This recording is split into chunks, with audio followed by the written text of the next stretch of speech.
A few years ago, I started to collect faux bois furniture. That means false wood. It's made out of concrete or terracotta, covered in concrete, and it's really beautiful. It's truly bringing the outdoors in. And then I found a candle. It looked kind of like this, and it too was faux bois in wax. And so I asked Tom Tamburella, who is our mold maker here at the studio, among other things, and he has perfected a technique of mold making and candle casting in beeswax, and he's going to show us the process step by step. And I know that you're going to want to make some candles that look like faux bois yourself. Here's all the different shapes and sizes that you can make. I especially like the real barky ones like that. That's a great one. So process number one, making the mold. We started with a piece of PVC pipe, usually used in plumbing. An 8-foot piece of this cost us $3, so it's very cheap, and they'll cut it for you where you buy it at the hardware store. Cut it in half for you? Yeah, well, this cut I don't know that they do for you. You could do that with a jigsaw, you could use a hacksaw, you could use a little Dremel tool cutter. This I used a jigsaw on. A couple of the other ones I tried the Dremel tool cutter. That worked very well. Oh, okay, good. So if you have one. And this is a 2-inch pipe, and what I'm going to do is tape it back together. I cut it in half so that later on it would be easy to unmold. It's usable. So why are you taping it all up? You don't want any leakage? I don't want leakage, exactly. I want it. So we start with putting our PVC back together. Now, you have there a stick set up to go. We put a nail there, and we know that's the center of the candle. And what I've done there is attached it to a PVC cap. Oh, okay, with a screw. With a screw, and just screw the twig in, and that caps it. And what you need to do is seal it. It's very important to seal it because the wood is porous, and when you pour the mold onto it, it'll seep in. Oh, is that why we want to spray the whole? Could you turn away, because that stuff is making me sneeze. It is? Yeah. You're allergic to it? I don't know. It's I'm just, sorry. I'll be sneezing all day. Okay. Well, we shouldn't be breathing this anyway.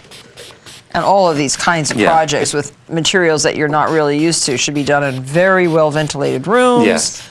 Windows open, fans on. Manufacturer of these products has gone to great lengths to make these things home friendly, but it's always best to be safe. Sealing agent, Smooth On. Smooth On. Oh, so it goes with this. Okay. Yes, it's part of a kit. Retails at about $20. And what I'm pouring here is part of a 2-part mixture. This makes the silicone rubber. Okay, so this is made by Smooth On. Should I put this in here? Yeah, force that down. And what we have going here is first a gray blue, and then followed with this pink, and it's made to mix 1-to-1, so you don't need to measure. Ooh, an ugly pink and yeah, it's an amazing color. Pepto-Bismol pink. So mix those two together. Now, you should get all of it out of there if you're going to be making a big mold. Yes. Okay. This I know we're going to have a little more than we need, but not enough really to do something else with. So I'm just going to mix this. So this is enough for one PVC pipe about this size. Yeah. And that's about a little more than a foot long. I'm getting a good mix here, and I'm using a kitchen spatula. So I'm tightening the screw just to make sure that this is secure. Yeah, you need to get that tight. Is it down flat? It seems to be. Okay. Oh, now it's standing up straight. Good. And what I'm doing here is pouring this into a second bowl just to make sure it's mixed very well. It sort of starts to thicken up really fast. Yeah, but the cure time is 4 hours. You have a good period of working time. Okay, we're ready to pour. You can tip it a bit so we make sure we get it down in there. So Tom, where did you get the Smooth On?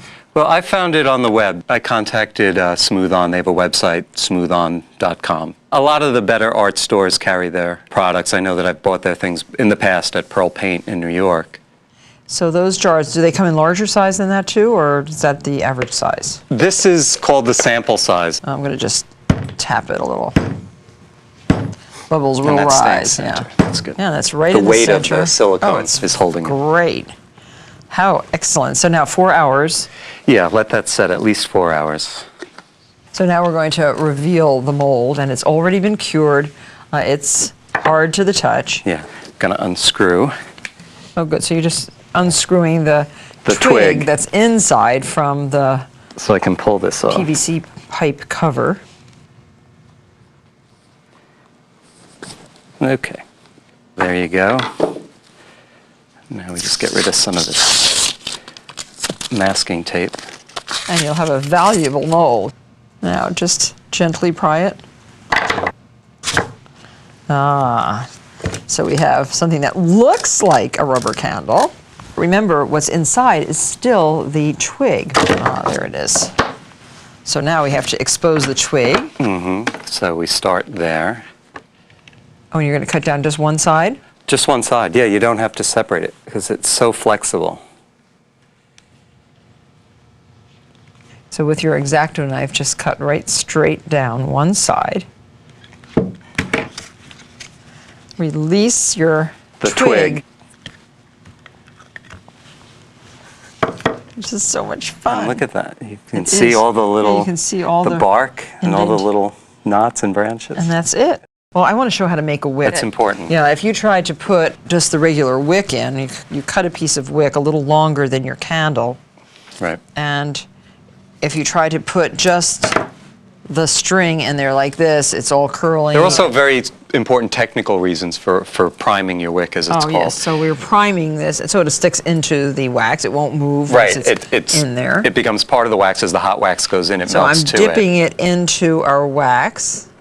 Oh, and you want this to be perfectly straight. Right. So let it harden as you're stretching it. You can just hang them up on a line with a clothespin on the bottom as well. So you have those prepared already. I'll just hold this. Okay. Okay, then I'll get to work. Well, you need to open your mold up, and we left the nail there, and we know that's the center of the candle, so that was an important step. I have a nice long wick here. Give yourself a little extra to work with. It's much better. This is great. Yeah, it's very important. And then you just run it in through the middle. Make sure it doesn't get trapped in the seam, which is very easy to do. How do you secure the bottom? Do you put anything down there? Just folding it over and then making sure it gets caught in the PVC. And that can always be trimmed later. Yeah. Okay, so there it is with the wick at each end. Okay. We don't need to do the whole seam again if we could just put a piece around the lower half and the upper half.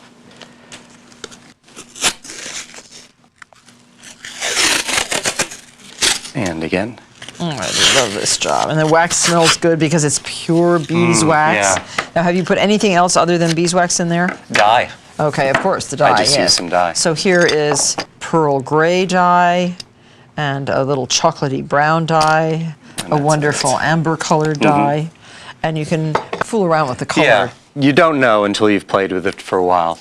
So do you want to pour? I will pour. I'm just wearing some work gloves because they get wax all over them. Now pour slowly, because a quick pour might cause bubbles. Can cause bubbles. This is such a rewarding little project. Yeah. All right. Now we've got to secure that wick, because what it's doing now is it's getting soft. Yep, you better and pull it out straight up and secure it with the clothespin. That's simple. Just keep it on top. And so this too should really set for how long? A thin one like that, and it depends a lot with wax on the thickness of it. 2 hours. Good, let's see. And also an important note, the wax will need to be topped off in about a half hour. Come back, just add a little shot to the top to keep it flat, because it'll collapse as it dries. Are you ready? Oh, yes. Okay, this one here. Most rewarding part of all. Pass that to you, and there are more. And you think you know what's inside, but it's always fun to see. Oh, how beautiful. Oh, this is the real crinkly one I love. Yeah, I like that one. That's a nice So once your color, mold too. is made, you have the ability to create candle after candle after candle, not only for yourself, but what perfect presents these are. Here. So we'll trim the wick on the top, trim the wick on the bottom. Now, where did we get the wax? I bought this from Pearl Paint in New York, but you can buy it at most craft stores. About $6, $7 a pound. And if any little seepage has occurred along the seam line, you can trim that up. Oh, perfect. Oh, what a gorgeous candle. This has really been a fun project. I have my faux bois candles just in time for the holidays, and a few more to give to friends. They're easy, they're fun, and they are really beautiful. Thanks. You're very welcome.